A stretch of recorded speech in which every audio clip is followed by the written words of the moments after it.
अब कि इसने कहा है cylinder containing gas at 27 degree Celsius is divided into two parts of equal volume each 100 CC. तो तो चलो ये बनाता हूँ मैं अरे यार कैसा सिलेंडर बन गया बिना कलर का। चलो आ जाओ यहाँ पे। ये सिलेंडर हमने बनाया, सिलेंडर के हमने दो पार्ट कर दिए, ठीक है। बीच में पिस्टन लगा है जिसका एरिया दे रखा है। इधर का टेम्परेचर भी 27 डिग्री सेल्सियस था, इधर भी 27 डिग्री सेल्सियस।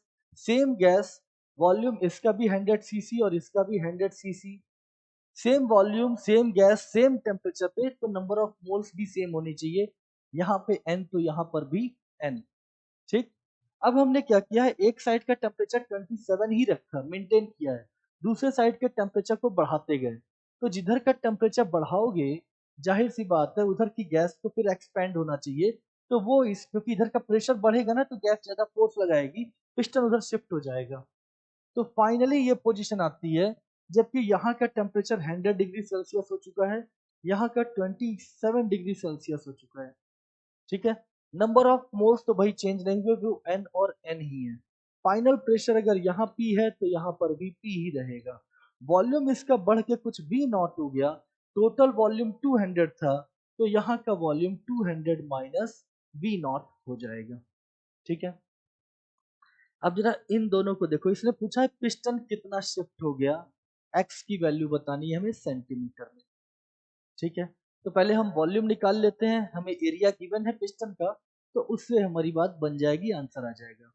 चलो देखते हैं। अब इन दोनों साइड को देखो, फाइन जी प्रेशर सेम है और नंबर ऑफ मोल्स भी सेम है, तो V प्रोपोर्शनल टू T होना चाहिए, यानी V1 upon T1 equal to V2 upon T2 होना चाहिए।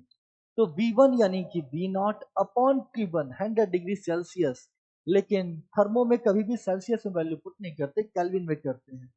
T73 इक्वल टू दूसरी साइड वॉल्यूम कितना है 200 minus V not upon temperature है 300 केल्विन। 27 डिग्री सेल्सियस है, केल्विन में 300 हो जाएगा।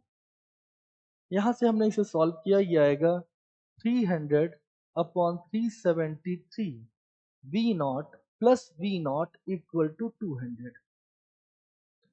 यहाँ से आ जाएगा V naught into 673 upon 373 equal to 200, ठीक है। तो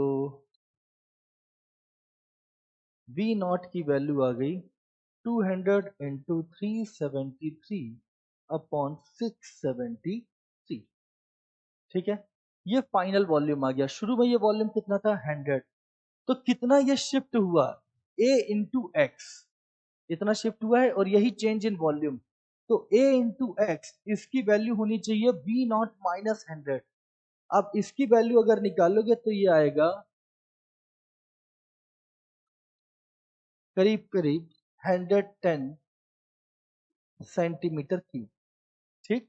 और उसमें से इसको सब्ट्रैक्ट कर दोगे तो कितना इंक्रीमेंट वॉल्यूम में हुआ, पिस्टन उतना ही शिफ्ट हुआ होगा, तो ये हो गया 10 सेंटीमीटर क्यूब। 110 नहीं आएगा एक्चुअली, ये करीब करीब आएगा। ये सॉल्व कर लेते हैं एक्चुअली कैलकुलेटर से, तो एग्जैक्ट वैल्यू ही लिख देता हूं मैं।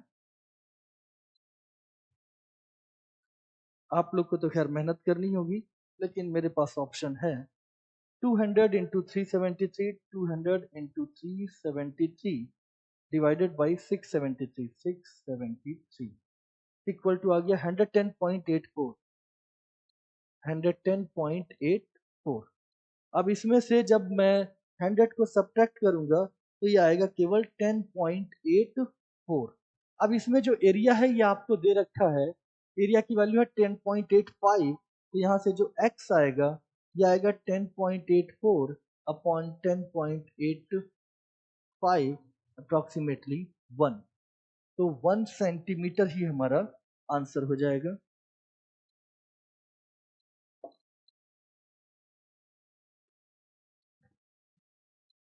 अब यहाँ जो कॉन्सेप्ट हमने यूज किया है एक्चुअली कुछ नहीं, यहाँ पर हमने सीधा सीधा जो आइडियल गैस इक्वेशन है उसी को यूज किया है। बेसिकली ये केटीजी की प्रॉब्लम है।